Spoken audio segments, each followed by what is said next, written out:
Hello दोस्तों, नमस्कार। Stock market share YouTube channel में आपका स्वागत है। इस प्लेटफ़ॉर्म पे आप जाके आप यहाँ पे अच्छे-अच्छे जो भी स्टॉक हैं, जो भी आपके काम लायक स्टॉक हैं, उसके बारे में डिटेल से यहाँ जान सकते हैं और उससे संबंधित जो भी अपडेट आते हैं, उससे भी आप यहाँ पे जाके पूरा डिटेल से जानकारी ले सकते हैं। तो दोस्तों, आज हम बात करने वाले हैं एक ऐसे स्टॉक की, जो हाल ही में बहुत ही अच्छा खासा रिटर्न निकाल के दिया है अपने शेयर होल्डरों को। तो उसी के बारे में हम डिटेल से चर्चा करने वाले हैं और चलिए बिना किसी देरी के हम वीडियो शुरू करते हैं।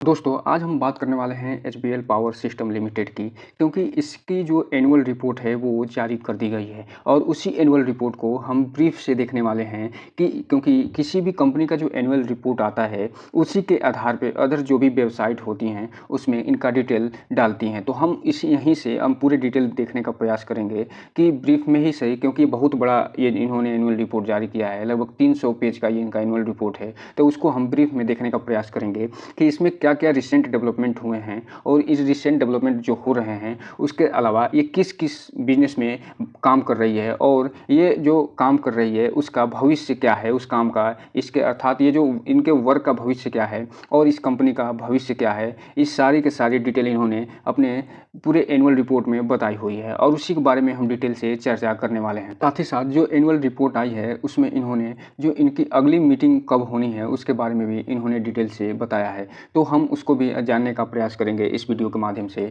और एक चीज़ और आपको बता दूँ कि ये जो एचबीएल पावर सिस्टम लिमिटेड है, ये जो कंपनी है, ये भविष्य का एक बहुत ही मल्टीबैगर स्टॉक जो है साबित हो सकता है। क्यों? क्योंकि इसमें ये जो कंपनी है जिस तरीके से डेवलप कर रही है और जिस हिसाब से इसको गवर्नमेंट का सपोर्ट मिल रहा है, उसमें ये अच्छा खासा रिटर्न आपको निकाल के दे सकती है। और इसके बारे में जब डिटेल से अभी हम देखेंगे एनुअल रिपोर्ट में, तो आपको खुद ही इसके बारे में मालूम चल जाएगा कि इसका जो है भविष्य कितना उज्ज्वल है। अगर पिछले दिन के चार्ट पैटर्न की बात करें तो लगभग 1.5% की इसने नेगेटिव रिटर्न निकाल के दिया था।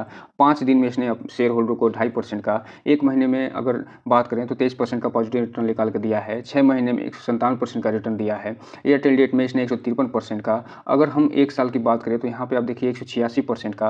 अगर मैक्सिमम चार्ट पैटर्न की बात करें तो लगभग 937% का रिटर्न निकाल के दिया है। और इसमें एक चीज़ और बता दूँ, इसने 5 साल में 684% का रिटर्न निकाल के दिया है। तो इसका जो है धीमे-धीमे आप यहाँ इसका चार्ट पैटर्न देखिए कि ये जो 5 साल का जो इसका जो चार्ट पैटर्न दिखाई दे रहा होगा, इसका अपसाइड ऐसे कर्व बनाते हुए दिखाई दे रहा है और किसी भी स्टॉक का जो कर्व ऐसे बनाते हुए दिखाई देता है, तो ये मान के चलिए वो जो कंपनी है उसमें अच्छी खासी ग्रोथ की संभावनाएँ दिखाई दे रही हैं।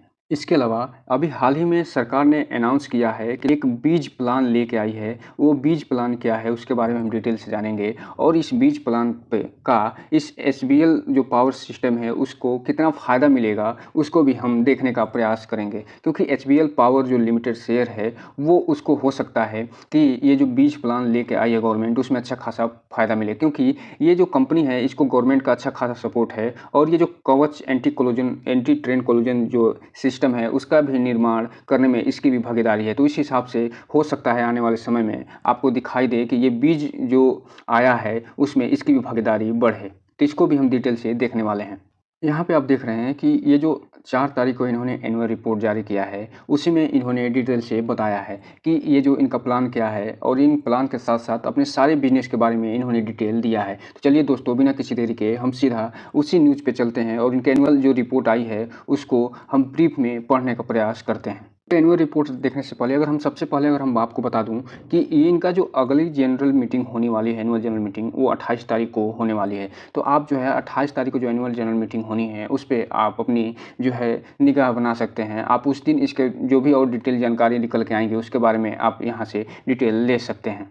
तो दोस्तों, यहाँ पे आप देख रहे हैं कि इन्होंने अपना एनुअल जो रिपोर्ट है वो जारी किया है। 22 और 23 का जो एनुअल रिपोर्ट है एचबीएल जो पावर लिमिटेड का। तो दोस्तों, आप यहाँ पे देख रहे हैं इन्होंने अपना पूरा विज़न यहाँ बता के रखा है कि ये जो है इनकी जो टोटल मैन्युफैक्चरिंग फैसिलिटीज़ है वो 5 है और ये 50 से ज़्यादा देशों में काम कर रहे हैं। और 50 से ज़्यादा देशों में काम करने का मतलब है इस कंपनी जो है बहुत अच्छी खासी ग्रो कर रही है। साथ ही साथ इनके पास 1720 लोगों की एक टीम, स्ट्रेंथ टीम है और इनका जो रेवेन्यू इस बार रहा है वो 1350 करोड़ का रहा है फाइनेंशियल ईयर 2022-23 में।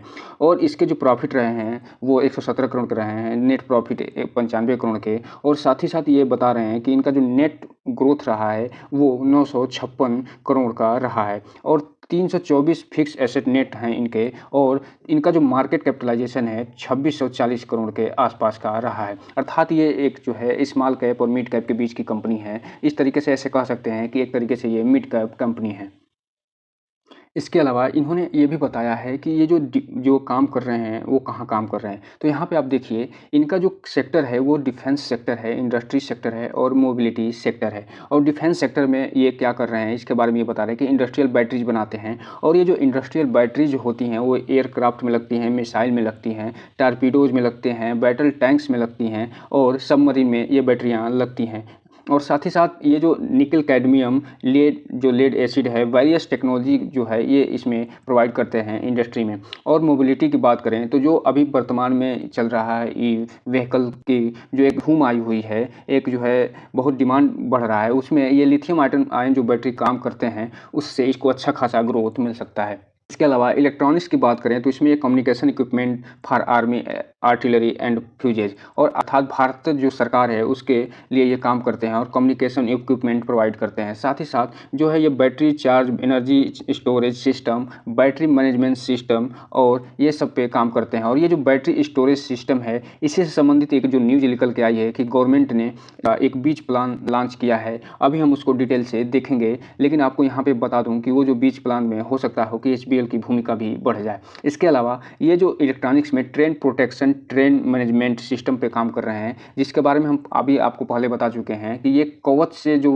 निर्माण हो रहा है उसमें इनकी अच्छी खासी भागीदारी है। कवच का मतलब ये है कि ये जो एंटी ट्रेन कोलिजन जो सिस्टम पे काम कर रहा है। अभी आप देखेंगे कि भुवनेश्वर में जो ट्रेन हादसा हुआ था उसमें कवच के बारे में अच्छी खासी चर्चा हुई थी। तो उसी कवच पे ये काम कर रहे हैं ताकि एंटी कोलिजन ट्रेन सिस्टम है उसको मजबूत किया जा सके। वो और ये अधिकतर गाड़ियों में वो लगाने में इनकी बहुत बड़ी भागीदारी है। तो उसी के बारे में ये बता रहे हैं। साथ ही साथ जो टेक्निकल सपोर्ट भी प्रोवाइड करते हैं ट्रेन मैनेजमेंट सिस्टम में, ट्रेन प्रोजेक्शन में, और साथ ही साथ मोटर व्हीकल कंट्रोल भी और इलेक्ट्रिक चार्जिंग से भी संबंधित जो भी सिस्टम है उसको ये प्रोवाइड करते हैं। और यहाँ पे एक चीज़ और बता रहे हैं ये कि ये जो मोटर भी बनाते हैं, और मोटर में क्या है कि टारपीडो मोटर, अर्थात जो सबमरीन होती हैं उसमें आप देखोगे ये मोटर का निर्माण करते हैं। और एनर्जी सेविंग मोटर का भी ये निर्माण करते हैं। स्विच रिड्यूस और motor permanent management motor for traction, और ये अदर मोटर का भी ये निर्माण करते हैं। इसके अलावा बिल्ड प्रिंट जो मैन्युफैक्चरिंग है उसमें भी ये काम करते हैं, जिसमें फॉरेन कंपनीज जो हैं आपसे लोकल लोकेशन एप्लीकेशन के साथ ये काम करते हैं। Bringing battery developed abroad technology redness level 5 to 9, और इसके आधार पे काम कर लॉन्ग टर्म एवोल्यूशन जो डेवलपमेंट है उस पर भी ये काम कर रहे हैं। अब हम इनके स्ट्रेंथ की बात करें तो यहाँ पे इंडस्ट्रियल जो बैटरीज ये बनाते हैं और उनसे ये 69% जो है टोटल रेवेन्यू प्राप्त करते हैं। और डिफेंस और एविएशन में जो काम करते हैं और उसमें जो लिथियम बैटरी आयन बैटरी के सप्लाई करते हैं और अदर जो टेक्नोलॉजी और इक्विपमेंट ये प्रोवाइड करते हैं उससे ये 17% रेवेन्यू प्राप्त करते हैं। इसके अलावा जो इलेक्ट्रॉनिक्स सिस्टम से भी ये अच्छा खासा रेवेन्यू प्राप्त करते हैं। और हम अभी जो बात कर रहे थे ट्रेन कोलिजन एवॉइडेशन सिस्टम, जिसे हम एंटी कोलिजन ट्रेन सिस्टम कहते हैं, उस पर भी ये काम कर रहे हैं। और पहली बार ये ही एक कंपनी है ये काम कर रही है और उससे जो है 11% का जो है रेवेन्यू जनरेट करती हैं। और ये बता रहे हैं कि ये developed train management system for the Indian railway first private time every private sector entity. तो इस तरीके से हम आपको बताएं कि इसमें ये बता रहे हैं कि पहली बार ऐसा हुआ है कि कोई प्राइवेट सेक्टर की जो एंटिटीज है वो ये मैनेजमेंट जो सिस्टम है उसको, ट्रेन मैनेजमेंट जो सिस्टम है उसको डेवलप कर रही है। और यही HBL जो पावर लिमिटेड है वो इस सेक्टर में लागू है। तो यहाँ पे आप देख रहे हैं कि ये जो प्राइवेट एंटिटीज़ तो इसके साथ शामिल ही हैं, साथ ही साथ इसमें गवर्नमेंट भी इसमें शामिल है। और गवर्नमेंट में चूँकि एक मोनोपोली जो सेक्टर है जिसको हम रेलवे सेक्टर बोलते हैं, उसमें भी इस कंपनी का बहुत बड़ा प्रेजेंस दिखाई दे रहा है। भारत में बहुत जानते हैं कि बहुत ही अच्छी खासी संख्या में ट्रेनों का जो है परिचालन होता है और उसी ट्रेनों में इनको जो है ये ट्रेन कोलिजन अवॉइडेंस सिस्टम जो है उनको लगाना है। और साथ ही साथ ये जो टेक्नोलॉजी प्रोवाइड करते हैं ट्रेन मैनेजमेंट सिस्टम से संबंधित, वो उसमें भी ये इनकी अच्छी खासी भागीदारी होगी। और डिफेंस एविएशन सिस्टम जिस तरीके से ग्रो कर रहा है उस तरीके से भी इसमें अच्छी खासी भागीदारी आप देख सकते हैं, क्योंकि इनकी जो प्रेजेंस है वो इसमें भी दिखाई दे रहा है। और जो इंडस्ट्रियल बैटरी सेक्टर है उसमें तो इनका प्रेजेंस पहले से ही है और उनका तो ये मास्टर पहले से ही है, क्योंकि ये एक तरीके से जो इलेक्ट्रिक व्हीकल की एक जो भरमार आई हुई है और आने वाले समय में जो ये कहा जा रहा है कि 2030 तक इलेक्ट्रिक व्हीकल को हम अच्छा खासा ग्रो करा देंगे, उसमें इनकी भूमिका बहुत बड़ी हो सकती है। साथ ही अपना विज़न बता रहे हैं कि ये जो क्या कर रहे हैं कि ये जो टेक्नोलॉजी गैप आई है उसको ये एचबीएल पावर जो है भरने का प्रयास कर रही है। और ये जो इंजीनियरिंग टैलेंट के माध्यम से, और ये टेक्नोलॉजी गैप का मतलब ये है कि जो जॉइंट वेंचर होता है जो विदेशी कंपनी और देशी कंपनी में, तो उसमें जो टेक्नोलॉजी सारी की सारी प्रोवाइड नहीं होती हैं, तो उसी को ये जो गैप है उसको ये भरने का प्रयास कर रही है। साथ ही साथ इसमें ये भी बता रहे हैं कि ये जो स्ट्रेटजी बेस्ड जो भी टेक्नोलॉजी हैं उनको ये लाने का प्रयास कर रही हैं। और बैटरी डिफेंस के इंडस्ट्री को जो है ये फर्स्ट टाइम इन्होंने अच्छा खासा ग्रोथ दिखाया है। इसके अलावा बता रहे हैं कि ये जो टेक्नोलॉजी गैप आई है उसको ये एग्जिस्ट करते हैं इंडियन मार्केट में और इसको भरने का प्रयास करेंगे। साथ ही साथ ये जो डीज ऑफर जो है बिजनेस अपॉर्चुनिटी, और ये जो टेक्नोलॉजी गैप ले आई हैं उसको ये अपना बिजनेस अपॉर्चुनिटी मांग रहे हैं और टेक्निकल जजमेंट के माध्यम से ये इसको भरने का प्रयास करेंगे। और जो बिजनेस जजमेंट है वो नीश जो मार्केट होते हैं यानी कोर जो सेक्टर होते हैं जिसके फिजिकल जो रिक्वायरमेंट होती है वो सारे को सारे भरने का प्रयास करेंगे। और ये और बता रहे हैं कि ये जो लेस कंपटीशन है बैटरीज मार्केट में उसका ये फ़ायदा उठाने का प्रयास करने वाले हैं। साथ ही साथ ये जो भविष्य के जो एक्सपेक्टेड ग्रोथ्स हैं उसके बारे में ये रेट कर रहे हैं और बता रहे हैं कि भविष्य में ये क्या क्या करने वाले हैं और किस पे ये सबसे ज़्यादा फोकस करने वाले हैं और कौन सा सेक्टर ज़्यादा ग्रोथ करने वाला है। तो यहाँ पे जो लो ग्रोथ की बात कर रहे हैं वो बता रहे हैं इंडस्ट्रियल बैटरीज, और ऑल लीड जो बैटरीज है, ऑल निकल जो बैटरीज है उसके ग्रोथ थोड़ा सा कम दिखाई दे रहा है, ये बता रहे हैं। और ये आगे प्लान कर रहे हैं कि ये जो इनका जो ग्रोथ हालांकि करेंगे लेकिन लो ग्रोथ के हिसाब से ये काम करने वाले हैं। और lithium batteries for small energy storage system E trucks, इसका भी ये अच्छा खासा इसमें ग्रोथ करने वाले हैं। लेकिन जो गुड ग्रोथ और डिसेंट ग्रोथ की ये बात कर रहे हैं कि इनका भविष्य बहुत उज्जवल है, वो है जो है बैटरीज टारपीडो और सबमरीन जो बैटरीज हैं अंडर वाटर एप्लीकेशन, उसका ये अच्छा खासा इसमें ग्रोथ है और उसका ये फ़ायदा उठाने का प्रयास करेंगे। जो निकल एविएशन बैटरीज है उसका भी फ़ायदा उठाएंगे और लिथियम मिसाइल जो बैटरीज हैं उसका भी ये फ़ायदा उठाने का प्रयास करेंगे। इसके अलावा ये बता रहे हैं कि जो सबसे ज़्यादा ग्रोथ होने वाला है वो होने वाला है, यानी रैपिड ग्रोथ जो होने वाला है वो होने वाला है इंडस्ट्रियल इलेक्ट्रॉनिक्स में, और उसको जो है ये अपना अच्छा खासा इसमें प्रेजेंस देने का प्रयास करेंगे। इसमें जो रेल सिग्नलिंग है, इलेक्ट्रॉनिक्स कवच है जिसको हम अभी बता रहे थे कवच के माध्यम से, और इलेक्ट्रॉनिक्स जो इंटरलॉक सिस्टम है TMS है, इसमें अपने आप को एक अच्छा खासा स्थापित जो है कंपनी के रूप में स्थापित करने वाले हैं। और डिफेंस जो इलेक्ट्रॉनिक्स हैं, इलेक्ट्रिक फ्यूज और फॉर द एम्यूनेशन, उसका भी ये अच्छा खासा काम करने वाले हैं उस सेक्टर में। इंडस्ट्रियल जो इलेक्ट्रॉनिक्स जैसे मोटर है, कंट्रोलर है, इलेक्ट्रिक ट्रक है, उसको में चूँकि अच्छी खासी अपॉर्चुनिटीज़ है उसका ये फ़ायदा उठाने वाले हैं। इसके अलावा 2027 तक ये अपना विजन बना कर बैठे हैं कि इस रिसर्च एंड डेवलपमेंट में ये क्या करने वाले हैं। और ये बता रहे हैं कि advance chemistry stationary battery for the business to business energy storage system, और ये जो business to business energy storage system है ये इसमें अच्छा खासा काम करने वाले हैं। और state of the art batteries for the torpedo lithium battery for the defence and aviation, और डिफेंस एंड एविएशन के जो टारपीडोज लिथियम बैटरी जो हैं उस पर ये अपना जो अच्छा खासा काम करने वाले हैं। और साथ ही साथ ये जो power electronics need for the business to business energy storage system है रेलवे सेक्टर में और इलेक्ट्रॉनिक सेक्टर में, उसमें ये काम करने वाले हैं। तो इस हिसाब से आप देख रहे हैं कि ये जो कंपनी है अपने आप को कितना आगे तक सोचते हुए आगे बढ़ा रही है, और ये अपने भविष्य का जो प्रॉस्पेक्टस है ये कितना क्लियर विजन के साथ ये आगे बढ़ रही है। तो इसका ग्रोथ एक तरीके से कहा जाए तो बहुत ही अच्छा दिखाई दे रहा है, क्योंकि ये जिस सेक्टर में काम कर रही है, चाहे वो ई व्हीकल के सेक्टर हो, चाहे एविएशन सेक्टर हो, या फिर डिफेंस सेक्टर हो, या फिर ये जो रेलवे सेक्टर है उसमें ये अपना प्रेजेंस बढ़ा रही है, उस हिसाब से ये तीनों के तीनों जो सेक्टर हैं वो अच्छे खासे ग्रोइंग सेक्टर हैं। इसके अलावा ये जो फाइनेंशियल ईयर 2026 तक ये अपना पूरा विजन यहाँ पे बना कर दिए हुए हैं, और ये बता रहे हैं कि जो इंडस्ट्रियल सेक्टर का जो ट्रेडिशनल ग्रोथ है वो लो रहने वाला है। और ये किस हिसाब से लो रहने वाला है, वो जो फाइनेंशियल ईयर 2023 में जहाँ 127 इसका जो है ग्रोथ रहा है वो आप देख रहे होंगे 1160 पे बढ़ रहा है, जबकि इसका स्टेबलिश और मॉडरेट जो ग्रोथ रहने वाला है वो बता रहे हैं कि डिफेंस में रहने वाला है, और इसका जो है फ़ायदा ये उठाएंगे। और इंडस्ट्रियल जो लो ग्रोथ है उसका भी फ़ायदा उठाने का प्रयास करेंगे। वो 2205 से ये 300 पे दिखाई दे रहा है। लेकिन जो सबसे और ग्रोथ ज़्यादा दिखाई दे रहा है, जिसको रैपिड ग्रोथ ये मान रहे हैं फाइनेंशियल ईयर 2024 के बाद का, वो ये मान रहे हैं कि जहाँ फाइनेंशियल ईयर में 118 का इसका ग्रोथ ग्रोथ है वो आपको दिखाई दे रहा होगा कि 2026 आते-आते 1440 के आसपास का हो जाएगा। तो इस हिसाब से आप देख रहे हैं कि ये जो कंपनी है अपना जो विज़न है बहुत ही क्लियर लेके चल रही है कि ये जो इमर्जिंग जो रैपिड ग्रोथ है इंडस्ट्रियल सेक्टर में उसका तो फ़ायदा उठाएगी ही, साथ ही साथ डिफेंस एंड एविएशन से बैटरीज और इंडस्ट्रियल बैटरीज में भी अच्छा खासा जो ग्रोथ है उसका फ़ायदा उठाने वाली है। और ये अपना जो पहले से ही टोटल जो विज़न लेके चल रही है 2026 तक वो यहाँ पे क्लियर रूप से बता रही है। इसके साथ ये बता रहे हैं कि ये जो टोटल जो विज़न है फाइनेंशियल ईयर 2023 का उसमें जो टोटल इनका सेल्स एक तरीके से इन्होंने डिक्लेयर करके रखा है वो 1350 के आसपास दिखा रहे हैं। और जो फाइनेंशियल ईयर 2026 तक इनका टोटल सेल्स जो है 2900 करोड़ के आसपास और उससे ज़्यादा का ही ये बताने का प्रयास कर रहे हैं। तो इस हिसाब से आप देखिए कि ये अपना जो गोल है वो पहले ही निर्धारित कर चुके हैं। तो इन ऐसे क्लियर विज़न के साथ चलने वाली कंपनी बहुत ही आगे जाती है और अपना अच्छा खासा ग्रोथ दिखाती है और अपने शेयर होल्डर को अच्छा खासा रिटर्न निकाल के देती है।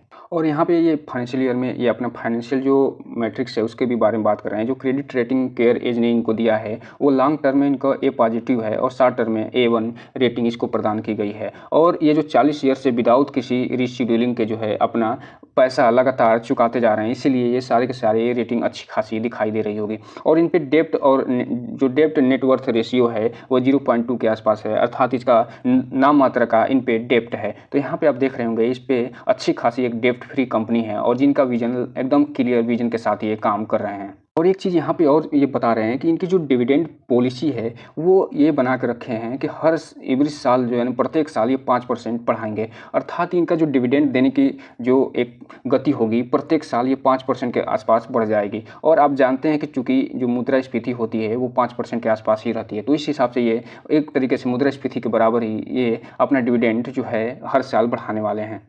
अब हम बात करने वाले हैं जो इस सेगमेंट में ये काम करते हैं उसके। तो यहाँ पे आप देखिए टेलीकॉम टावर बैटरीज में काम करते हैं जिसके एक क्लाइंट BSNL है। और इसके अलावा अगर हम आगे बढ़ें तो ये रेलवे मेट्रो कोच और लोको बैटरी जो बनाते हैं वो बनाते हैं और इसका ये निर्माण जो करते हैं वो निकल कैडमियम करते हैं। और इंडियन एक्सपोर्ट मार्केट के साथ साथ ये जो है एक अच्छा खासा सप्लाई करते हैं। तो यहाँ पर आप देखिए इसके अलावा जो सीमेंस हैं America has bot HBL battery coaches by the sold Canada, अर्थात इनका जो ये कोच जो निर्माण कर रहे हैं और उससे संबंधित जो भी चीज़ें निर्माण कर रहे हैं वो जर्मनी और जर्मनी के साथ साथ अमेरिका और कनाडा तक जा रही हैं। इसके अलावा बैटरीज ऑयल गैस यूटिलिटीज़ में भी ये काम कर रहे हैं। और ये जो जामनगर रिफाइनरीज है उस वहाँ से HBL बैटरी जो है इंस्पेक्शन करती है और वहाँ से ये सामान अपना निकालती है। इसके अलावा ये DC जो पावर बैकअप सिस्टम है उसका भी ये निर्माण करते हैं और इसका जो प्रयोग जो है आर्मी अपने ट्रकों में करती है। और -30 डिग्री सेल्सियस में भी ये बैटरी अपने आप को चार्ज करने की क्षमता रखते हैं। और जो एनर्जी स्टोरेज सिस्टम है उसका भी ये निर्माण कर रही है। और चलिए हम आपको यहीं पे बता दें कि वो जो न्यूज़ क्या है कि न्यूज़ ये है कि आप यहाँ पे देख रहे हैं जो बीज परियोजना है वो है क्या, बैटरीज एनर्जी स्टोरेज सिस्टम। और ये जो है 2030 और 2031 तक भारत सरकार एक अच्छा खासा जो बैटरी एनर्जी स्टोरेज सिस्टम है उसका निर्माण करना चाह रही है। और इसमें जो मोदी जो गवर्नमेंट कैबिनेट ने इसको अप्रूवल दे दिया है और ये जो एबिलिटी गैप फंडिंग के माध्यम से ये निर्माण किया जाएगा, जिसमें से 40% जो कैपिटल होगा वो जो टेंडर के माध्यम से यूनियन बजट के माध्यम से दिया जाएगा और 60% जो है जो कंपनी टेंडर लेगी उसको देना पड़ेगा। और ये इसका जो टोटल जो प्रोजेक्शन यानी जो टोटल ये प्रोजेक्ट है वो 4000 मेगाहर्ट्ज़ का ये जो प्रोजेक्ट है। और ये जो आप देख रहे हैं कि जो मिनिमम 85% कैपेसिटी है वो डिस्कॉम के पास रहेगी। और ये जो है जो भी ये जीतेगा ये जो बिड उसको लगभग 2 साल के अंदर इसको निकाल के देना पड़ेगा, इसका प्रोग्राम को पूरा करना पड़ेगा। इससे पहले यूके में ये बीज परियोजना जो है वो एक तरीके से वो सफल हो चुकी है और इसी एक तरीके से कहा जाए तो गवर्नमेंट ने अच्छा खासा इसका स्टडी किया होगा फिर ये परियोजना लागू की होगी। और इसकी जो बजट है वो तो अब जब बजट आएगा उसमें देखने को मिलेगा, लेकिन ये मान के चलिए ये 4000 जो मेगावाट का जो ये बीज परियोजना है उसका फ़ायदा हो सकता है HBL को मिले अगर ये जो है टेंडर में बिडिंग करती है। तो आपने देखा कि ये जो बीज परियोजना है उसमें इसका अच्छी खासी भागीदारी हो सकती है क्योंकि ये एनर्जी स्टोरेज सिस्टम का निर्माण ये भी करती है। इसके अलावा ये जो टॉरपीडो बैटरीज है उसका निर्माण करती है और इंडियन नेवी में ये सप्लाई करती है। इसके अलावा जो एनएसटीएल और डीआरडीओ को भी ये अपनी बैटरी और टॉरपीडो बैटरी देने का प्रयास कर रही है। मिसाइल बैटरीज का भी निर्माण करती है, एयरक्राफ्ट बैटरीज का भी निर्माण करती है, सबमरीन बैटरीज के साथ साथ और जो चीज़ें होती हैं जैसे कवच ट्रेन कोलिजन सिस्टम, जो एवाइडेशन सिस्टम जो है उसका भी ये निर्माण करती है और अक्टूबर 2012 से ही इसको टेंडर मिला हुआ है रेलवे से। और ये यहाँ पे आप देख रहे हैं कि ये जो 15 सालों में पूरा का पूरा ये जो सिस्टम पूरा करना है। और जो टीएमएस ट्रेन मैनेजमेंट सिस्टम का भी निर्माण करती है और ये ट्रेन जो मैनेजमेंट जो ट्रेन में आप देख रहे हो कि लोकेशन मिल जाता है आपको, और जो ट्रेन जो है कहाँ किस रूट पे जानी है, कैसे जानी है, वो सारे के सारे ये जो है इसका भी इसके जो रेलवे इंडियन रेलवे उसके साथ इसका ज्वाइंट वेंचर है। इलेक्ट्रो ऑप्टिक्स का भी निर्माण करती है, electronic drive train for trucks का भी निर्माण करती है, ग्रेनेड्स विथ इकोनॉमिक फ्यूज का, इलेक्ट्रॉनिक फ्यूज गन्स रॉकेट बम का भी ये निर्माण करती है, HBL capability in defence electronics का भी निर्माण करती है। तो यहाँ पे आप देख रहे हैं ये जो कंपनी का जो सेक्टर है कितना ब्राइट दिखाई दे रहा है और ये जो सेक्टर है ये आने वाले समय में आपको अच्छा खासा रिटर्न निकाल के दे सकता है, जो कि ये तीनों के तीनों जो सेक्टर में ये काम करती है वो बहुत ही ग्रोविंग सेक्टर है। लेकिन दोस्तों ये रहा पूरा जो रिपोर्ट था उसका एक ब्रीफ एनालिसिस, और इसमें आप कोई भी इन्वेस्टमेंट करने से पहले आप अपने वित्तीय सलाहकार से संपर्क जरूर करिएगा। और एक चीज़ और कि इसका जब भी इसमें कोई भी इन्वेस्टमेंट करिए आप इसका पूरा फंडामेंटल जांचने के बाद ही इन्वेस्टमेंट करिए, क्योंकि इसका जो मार्केट कैप है अभी भी लगभग 2,500 करोड़ के आसपास है। और 2,500 करोड़ के आसपास होने का मतलब है अभी ये स्मॉल कैप और मिड कैप के कैटेगरी में आती है। और स्मॉल और मिड कैप की कैटेगरी की जो शेयर होते हैं उनकी सबसे खास बात ये होती है, जो खास बात कहिए या कमी ये होती है कि जितनी तेज़ी से बढ़ते हैं उतनी तेज़ी से ये गिरने की भी क्षमता रखते हैं। तो इसलिए आप जो है इसको ध्यान से और सारी चीज़ें डिटेल से पढ़ने के बाद ही कोई भी इन्वेस्टमेंट करने का प्रयास करें। तो दोस्तों इस चैनल को लाइक करें, सब्सक्राइब करें और बेल आइकन को हिट तो ज़रूर करें, क्योंकि ये जो नए वीडियो की जो नोटिफिकेशन है आपको समय समय पे मिल सके। और एक चीज़ और आपको बता दूं कि इस फंडामेंटल एनालिसिस से संबंधित वीडियो चाहिए तो आप जो है इसके कमेंट बॉक्स में एस जाके लिख दीजिएगा। अगर 10 से ज़्यादा एस कमेंट आते हैं तो हम इसको वीडियो को आपको प्रोवाइड कर देंगे। जय हिंद दोस्तों।